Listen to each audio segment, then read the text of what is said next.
এখন যেহেতু নবী নাই, তবুও নবীর কিছু কিছু দুশ্মন এখনো বাংলার জমিনে আছে না নাই? জোরে বলেন, আসতে বলেন কেন? জোরে বলেন, নবীর দুশ্মন এখনো আছে না নাই? এই নবীর দুশ্মন গুলো মাঝে মাঝে এরা টাকনা গজায়। এই নাস্তিক গুলা কিছুদিন চুপ থাকে, চুপ থেকে দেখে যে মুসলমানরা ঠান্ডা হয়ে গেছে নাকি, এখনো মুসলমানদের ইমানি পাওয়ার আছে। কিছুদিন পর পর তারা নবীজিকে নিয়ে ব্যঙ্গ করে, তারা কোরআনকে বাথরুমের পানির মধ্যে ফেলে, তারা এরকম ভাবে আমার নবীজিকে নিয়ে কার্টুন বানায়। তারা কুকুরের গলার মধ্যে দাড়ি দিয়ে, কুকুরের মুখের মধ্যে দাড়ি দিয়ে, মাথার মধ্যে পাগড়ি দিয়ে তারা এরকম ভাবে ছবি টানায়। আর মুসলমানদের কলিজায়, মুসলমানদের নবীকে নিয়ে আঘাত করে, মুসলমানদের কলিজার মধ্যে রক্তক্ষরণ করে এই নাস্তিক মুরতাদরা বোঝাতে চায় যে আমরা এখনো বেঁচে আছি বাংলাদেশে। আর এই যে নাস্তিক মুরতাদদের প্রেতাত্মা, নাস্তিক মুরতাদদের যারা ইন্ধন জাগায়, তারা আর কেউ না, তারা আমার দেশের উপরে মহল্লার লোক। আপনারা বুঝে নিন, কথা বলেন ঠিক কিনা? আওয়াজ দিয়ে কথা বলেন ঠিক কিনা? নাস্তিকতার বিপর্যয় যদি ইসলাম জিন্দাবাদ, নাস্তিকতার বিপর্যয় যদি ইসলাম জিন্দাবাদ, কোটি প্রাণের কি আওয়াজ। প্রতাপী ছাড় পাবে না, এই বাংলায় ঠাই হবে না, মুসলমানরা জেগেছে আজ, ঠিক না? নাস্তিকতার বিপর্যয় দিন ইসলাম জিন্দাবাদ, নাস্তিকতার বিপর্যয় দিন ইসলাম জিন্দাবাদ, কোটি প্রাণের কি আওয়াজ। প্রতাপী ছাড় পাবে না, এই বাংলায় ঠাই হবে না, মুসলমানরা জেগেছে আজ।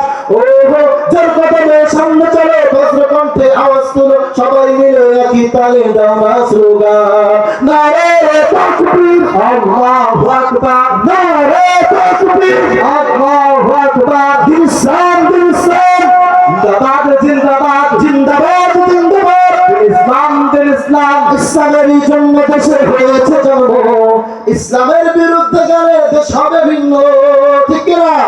ইসলামের জন্ম দেশের হয়েছে জন্ম, ইসলামের বিরুদ্ধে গেলে দেশ হবে ভিন্ন।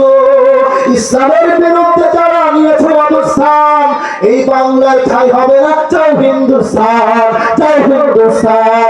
ও হো যার কদমে সামনে চলো, বজ্রকণ্ঠে আওয়াজ তুলো, সবাই মিলে একই তালে দাও না স্লোগান, নারে তাকবীর আল্লাহু আকবার, নারে তাকবীর আল্লাহু আকবার। দিন ইসলাম, দিন ইসলাম জিন্দাবাদ, জিন্দাবাদ, জিন্দাবাদ, জিন্দাবাদ। দিন ইসলাম, দিন ইসলাম। এই দেশে থাকতে হলে কোরআন মানতে হবে, কোরআন না মানলে তারা বিতাড়িত হবে।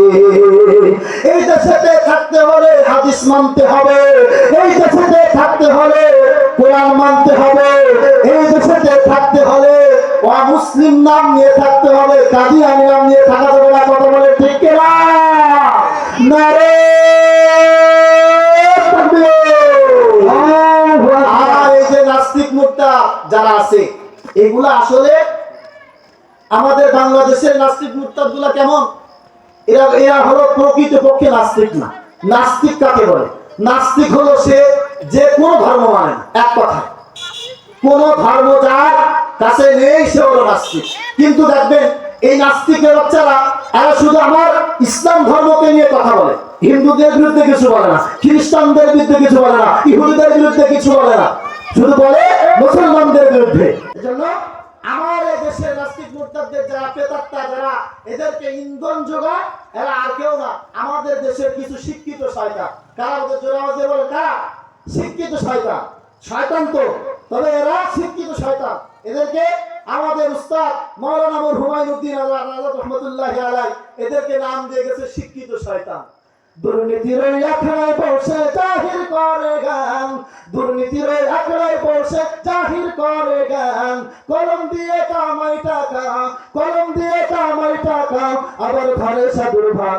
ওরা শিক্ষিত শয়তান, ওরা শিক্ষিত শয়তান। আমার সাথে বলতে হবে, পারবেন না ইনশাআল্লাহ? ওরা শিক্ষিত শয়তান, ওরা শিক্ষিত শয়তান।